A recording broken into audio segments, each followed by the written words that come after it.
Hi everyone, welcome back to Banu Sammi Kitchen. இன்னைக்கு நாம என்ன ரெசிபி பார்க்க போறோம்னா ரமதான் வரப்போது ஈத் ஸ்பெஷல் 20 நிமிஷத்துல செய்யக்கூடிய ஒரு டெசர்ட் ரெசிபி தாங்க பார்க்க போறோம். ரொம்ப டேஸ்டா இருக்குங்க. வீட்ல பிரெட் இருந்தா இத நீங்க செஞ்சு பாருங்க. எப்பவுமே செய்யற ஸ்வீட்டை விட இந்த மாதிரி செஞ்சு கொடுங்க. வீட்ல எல்லாருக்குமே ரொம்ப பிடிக்கும். டேஸ்டா இருக்குன்னு அவங்களே சொல்வாங்க. வாங்க இது எப்படி செய்யலாம்ன்றத பாப்போம். வீடியோக்குள்ள போறதுக்கு முன்னாடி மறக்காம subscribe பண்ணுங்க and bell icon-ஐ click பண்ணுங்க. இந்த ஸ்வீட் பார்த்தீங்கன்னா நம்ம பிரெட்ல தாங்க செய்ய போகிறோம். கிட்டத்தட்ட ஒரு 12 பிரெட் துண்டுகளை எடுத்துக்கோங்க. ஸ்வீட் பிரெட், மில்க் பிரெட் எது வேணாலும் எடுத்துக்கலாம். இந்த சைடு கார்னர்ஸை கட் பண்ணிக்கோங்க. அந்த சைடு கார்னர்ஸ் இருந்தால் ரொம்ப ஹார்டாக இருக்கும். அதனால இந்த சைடு கார்னர்ஸ் எல்லாத்தையும் கட் பண்ணிக்கோங்க. அதை தூர போடாதீங்க. நீங்கள் மிக்ஸி ஜாரில் அரைச்சி பிரெட் க்ரம்ஸாக கூட யூஸ் பண்ணலாம். இதே மாதிரி எல்லா பிரெட் துண்டுங்களையும் பண்ணி ஒரு பக்கமாக வச்சுக்கோங்க. அடுத்து நம்ம கஸ்டர்டை கரைச்சிக்கலாங்க. அதுக்கு ஒரு பாத்திரத்தில் 4 டேபிள் ஸ்பூன் அளவுக்கு கஸ்டர்ட் பவுடர் சேர்த்துக்கோங்க. எந்த பிராண்டு கஸ்டர்ட் பவுடர் வேணாலும் சேர்த்துக்கலாம். ஒரு 4 டேபிள் ஸ்பூன் அளவுக்கு சேர்த்துட்டு இதில் அரை கப் அளவுக்கு ஆறின பால் சேர்த்துக்கோங்க. பச்சை பாலாக சேர்த்துக்கலாம். ஆனால் பால் சூடாக இருக்கக்கூடாது, ஆறி போயிருக்கணும். இதை நல்லா இந்த மாதிரி கரைச்சி விட்டுக்கோங்க. ஏன் நம்ம இந்த மாதிரி கரைக்கிறோன்னா டேரெக்டாக கஸ்டர்டை பாலில் சேர்க்கும் போது கட்டிகள் மாதிரி ஆகிடும். பாருங்கள், இந்த மாதிரி கட்டிகள் இல்லாமல் கரைச்சி ஒரு பக்கமாக எடுத்து வச்சுக்கோங்க. இப்போ ஒரு பாத்திரத்தில் 1 லிட்டர் பாலை நல்லா கொதிக்க விடுங்க. பால் நல்லா சுண்டி வரட்டும். எக்ஸாக்டாக ஒரு 5 நிமிஷத்துக்கு அப்புறம் பால் பார்த்திங்கன்னா நல்லா கொதிச்சிட்ருக்கு.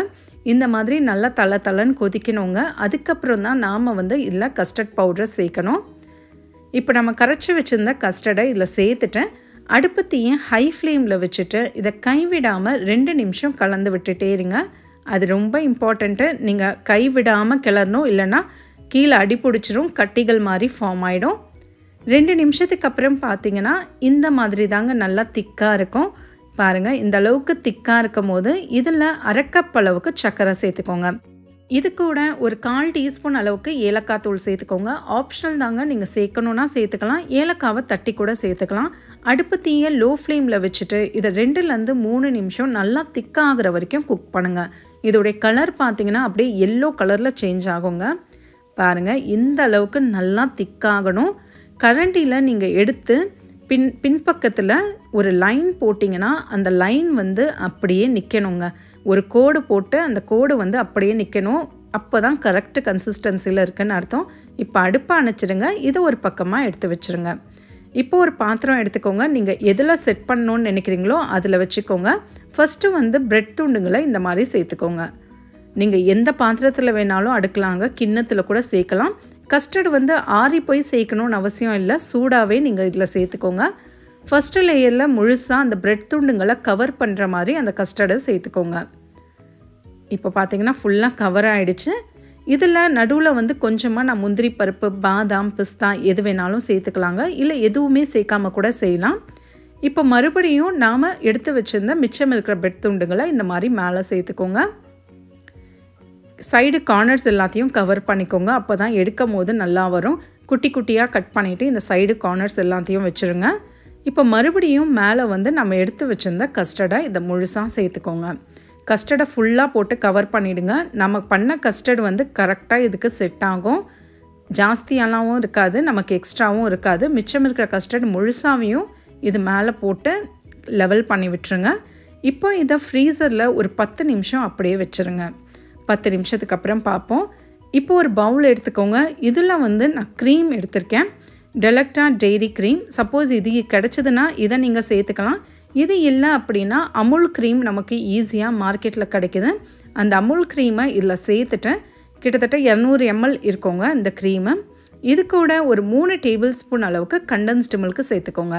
கண்டென்ஸ்டு மில்க்கு பதில் நீங்கள் சர்க்கரையை பொடிச்சிட்டு கூட இதில் சேர்த்துக்கலாம். ஆனால் டைரெக்ட் சர்க்கரையை சேர்க்கக்கூடாது. சர்க்கரையை மிக்சியில் போட்டு அரைச்சிட்டு அதுக்கப்புறம் இதில் நீங்கள் சேர்த்து இந்த மாதிரி முட்டை அடிக்கிற விஸ்கை வச்சு 2 நிமிஷம் நல்லா இந்த மாதிரி பீட் பண்ணிகிட்டே இருங்க. அது லைட்டாக திக்காகும். எக்ஸாக்டாக ஒரு 2 நிமிஷத்துலேயே நல்லா திக்காயிடுங்க. பாருங்கள், இந்த மாதிரி தான் இருக்கணும். இப்போ நாம் எடுத்து வச்சுருந்த கஸ்டர்டை வெளில எடுத்துட்டேன். இதுக்கு மேலே நம்ம பண்ணி வச்சுருந்த க்ரீமை அழகாக இந்த மாதிரி ஊற்றிடுங்க. எல்லா கார்னர்ஸ்லேயும் கரெக்டாக வர அளவுக்கு ஊற்றுங்க. நம்ம இது ஃப்ரிட்ஜில் வைக்க போகிறதுன்றதுனால நல்லாவே செட் ஆகிடும். இப்போ நமக்கு பார்க்குறதுக்கு எப்படி இருக்கும், ஆனால் ஃப்ரிட்ஜில் வைப்போம், அதனால் நல்லா செட் ஆகிடும். இதுக்கு மேலே வந்து நீங்கள் எந்த ஃப்ரூட்ஸை வச்சு டெக்கரேட் பண்ணாலும் பண்ணிக்கலாம். நான் வந்து பாதாம், பிஸ்தா இதெல்லாம் சேர்த்துருக்கேன். இதெல்லாம் சேர்க்காம கூட நீங்கள் அப்படியே டேரெக்டில் ஃப்ரிட்ஜில் வச்சு சர்வ் பண்ணலாங்க. இதெல்லாம் சேர்த்துட்டு இப்போ நம்ம இதை ஃப்ரிட்ஜில் ஒரு 3லேருந்து 4 மணி நேரம் அப்படியே வச்சிடலாம். எக்ஸாக்டாக ஒரு 4 மணி நேரத்துக்கு அப்புறம் நம்ம பார்ப்போம். இப்போ பார்த்தீங்கன்னா 4 மணி நேரத்துக்கு அப்புறம் நல்லா செட் ஆகிடுங்க.